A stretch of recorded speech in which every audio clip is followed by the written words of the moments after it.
Emergence from the flood, Genesis chapter 8. But God remembered Noah, and all the wild animals, and the livestock that were with him in the ark. And he sent a wind over the earth, and the waters receded. Now the springs of the deep, and the floodgates of the heavens, had been closed, and the rain had stopped falling from the sky. The water receded steadily from the earth. At the end of the 150 days, the water had gone down. And on the 17th day of the 7th month, the ark came to rest on the mountains of Ararat. The waters continued to recede until the 10th month.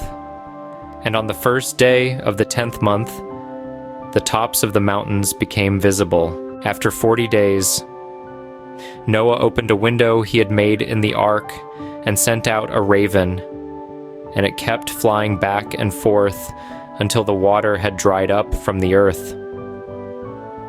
Then he sent out a dove to see if the water had receded from the surface of the ground.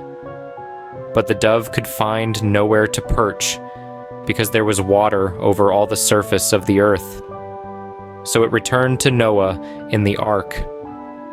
He reached out his hand and took the dove and brought it back to himself in the ark. He waited 7 more days and again sent out the dove from the ark. When the dove returned to him in the evening, there in its beak was a freshly plucked olive leaf. Then Noah knew that the water had receded from the earth. He waited 7 more days and sent the dove out again, but this time it did not return to him. By the first day of the first month of Noah's 601st year, the water had dried up from the earth. Noah then removed the covering from the ark and saw that the surface of the ground was dry. By the 27th day of the 2nd month, the earth was completely dry.